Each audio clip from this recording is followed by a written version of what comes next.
Go under the influence. But that's not my problem with this commercial. My problem is I asked my little nephew, so what's that commercial telling you? He looks up at me, he's like, smoking cigarettes makes you smart. I'm like, well, how do you figure? He's like, you're not supposed to wear that many shirts. And he smoked a cigarette and he took the shirts off. Well, of course, being his uncle, it is my responsibility to correct him. So I'm like, no, this commercial is not telling you that smoking cigarettes makes you smarter. This commercial is telling you that smoking weed makes you smarter.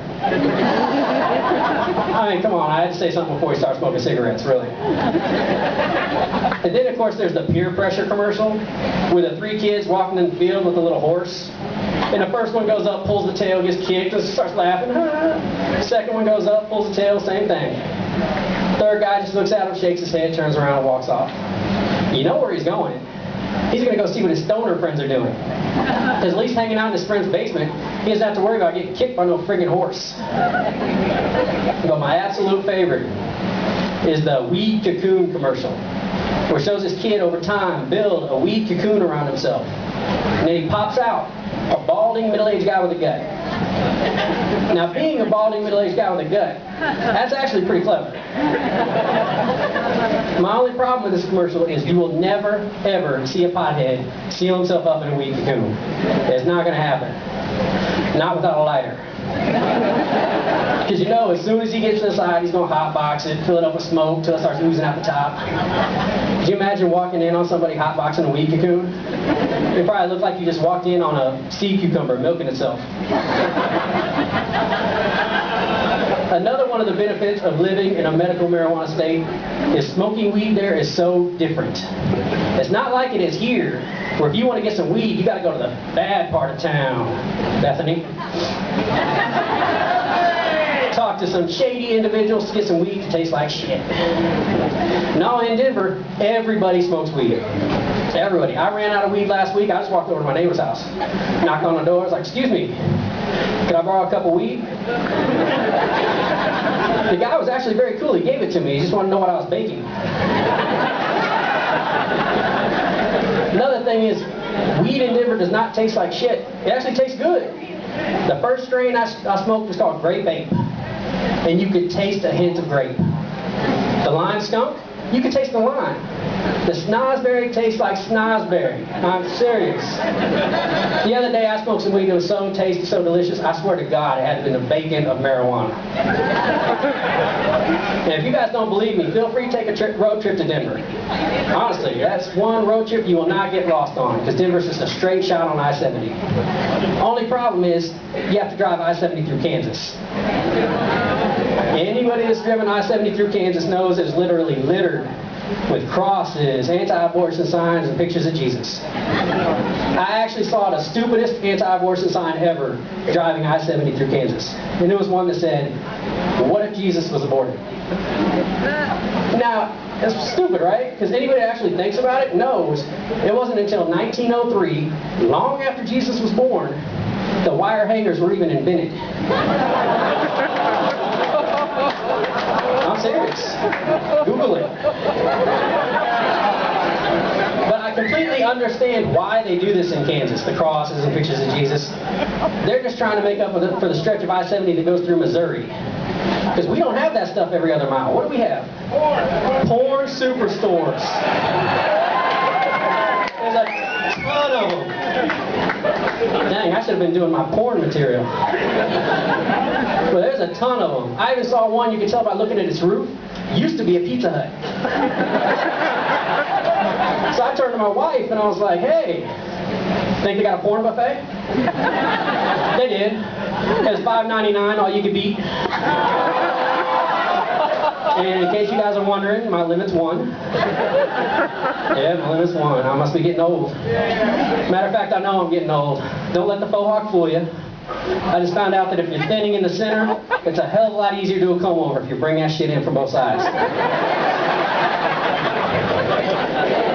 Another thing that makes me realize I'm getting old, I catch myself saying stuff like, oh, kids today don't know how easy they have it. And they don't.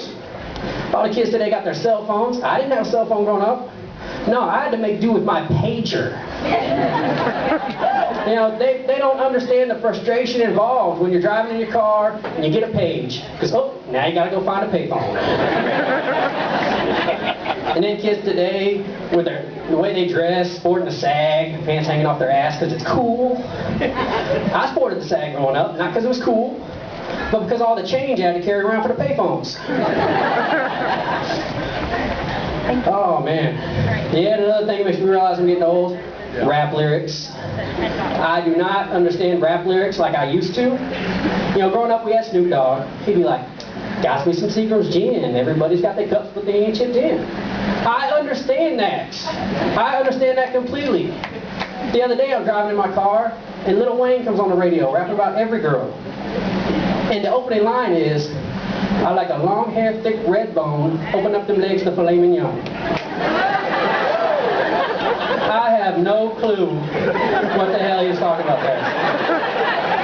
Now in my mind, I'm picturing a girl with 8 ounces of meat wrapped in bacon between her legs. For all I know, he could be rapping about Lady Gaga. Oh, Lady Gaga. Now that chick is messed up. You know, going to family outings, wearing nothing but her underwear. You know, when she does wear clothes, it's normally she's trying to conceal herself with like stuffed animals. I keep waiting for her to come out with a song for her fans to let them know what effed up shit happened to her to make her turn out this way. I bet it go a little something like, I dress a little zany, people think I'm crazy because Papa raped me. Oh, come on, you know it's true. Oh, Lady Gaga. Ooh, speaking of people with penises, I was in the shower the other day and I've noticed that now my penis hangs to the left. And it just made me wonder, is this a result of the lifetime of abuse it's received from my right hand?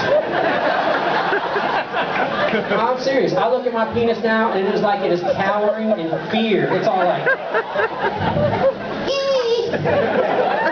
No, I'm kidding, It's actually more like... That's only because I've been taking extends. You know, natural male enhancer. It's cool if you don't know, because this guy knows what I'm talking about. Give it up. Yeah, damn right you know. Oh. Yeah, I'll tell you what, extends works great. Works fast and it works good. Only problem is I think it works a little too fast and a little too good, because now I'm having to use Celtrixa for my stretch marks. Now, I tried using other things before Celtrixa, but every time I rub cocoa butter on my stretch marks, it always seemed to lead to other things. And I just don't have that kind of free time. This guy knows what I'm talking about. Yeah! Still using cocoa butter.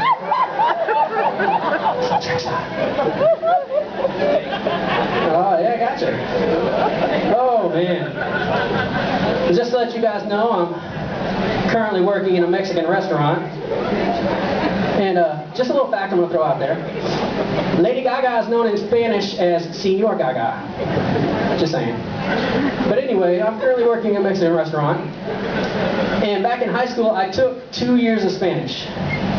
Out of that 2 years of Spanish, the only phrase that I can remember is one that the teacher said every day. And that was, pasen los papeles aquí. Which means, pass the papers here. Unfortunately, this did not prepare me for working in a Mexican restaurant. Luckily for me, it did prepare me for rolling joints in back of the Mexican restaurant. Alright. This is a true story. It's kind of sad. But back in Denver, where I was from, a few months ago, a man was actually crushed to death by a safe.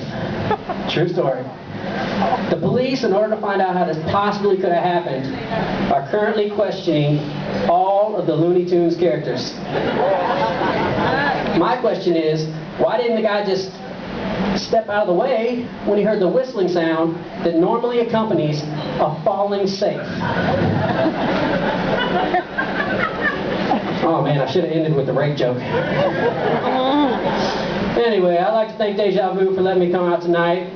I'm Dion Nelson. You guys have been great.